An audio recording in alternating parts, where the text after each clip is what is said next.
ఇందిరమ్మ రాజ్యం అంటే ఏందో ఇందిరమ్మ రాజ్యం అంటే ఏంటిది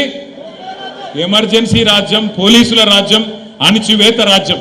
సోషల్ మీడియాలో ఒక పోస్ట్ పెడితే పోలీసోడు ఫోన్ చేస్తాడు వాని దొంగలు వాడు ఇడిచిపెట్టిండు పోలీసోడు బీఆర్ఎస్ వాళ్ళు ఎంబడి వాడుడే నేర్చుకున్నాడు పోస్ట్ పెట్టగానే ఫోన్ నేను ఒక్కటే మాటిస్తున్నా మీకు నేను కేసీఆర్ గారు అంత మంచోని కాదు మళ్ళా మన టైం వస్తుంది మళ్ళా బరాబర్ మన టైం వస్తుంది వచ్చినాక పేర్లు రాసి పెట్టుండ్రి ఒక్కొక్కరిని ఏమేం చేయాలో అని చేద్దాం వదిలిపెట్టే సమస్య లేదు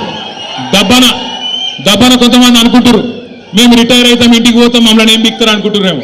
రిటైర్ అయి వేరే దేశానికి పోయినా రప్పించి తప్పకుండా అన్ని లెక్కలు సెటిల్ చేస్తాం హిసాబ్ కితాబ్ మొత్తం చూస్తాం గట్ల ఊకునే బాబత్ కాదు ఇదివరకున్న కథ వేరు ఇప్పుడున్న కథ వేరు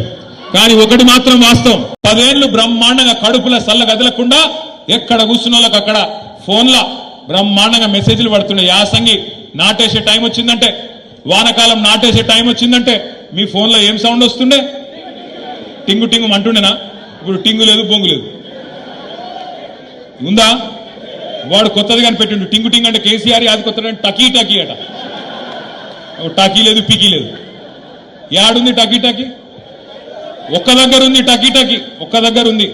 ఢిల్లీలో మాత్రం టకీ టకీ టకీ పడుతున్నాయి పైసలు రాహుల్ గాంధీ ఖాతాలా ప్రియాంక గాంధీ ఖాతాలా ఆడ మాత్రం పడుతున్నాయి ఎందుకంటే ఆడ పైసలు ఇవ్వకపోతే పదవి ఉంటుందా ఊస్టింగే కాబట్టి పైసలు అక్కడ పడుతున్నాయి ఇక సంపుడు మాత్రం ఇక్కడ చంపుతా ఉన్నారు నేను కూడా మీకు మాటిస్తున్నా మీరందరు కష్టపడితేనే ఇక్కడ మేము కూర్చున్నాం మీకోసం ఇప్పుడు మేము కష్టపడే టైం వచ్చింది తప్పకుండా గల్లీ గల్లీ తిరుగుతాం చెమట వడుపుతాం గల్లీ గల్లీ తిరుగుతాం మీ గెలుపులో మేమందరం కూడా మీకంటే ఎక్కువ కష్టపడతాం ఇది నా మాట అన్ని రకాలుగా మీకు అండగా ఉంటాం మీరు గెలిచి వచ్చే విధంగా పనిచేస్తామని చెప్పి కూడా నేను మాటిస్తా ఉన్నా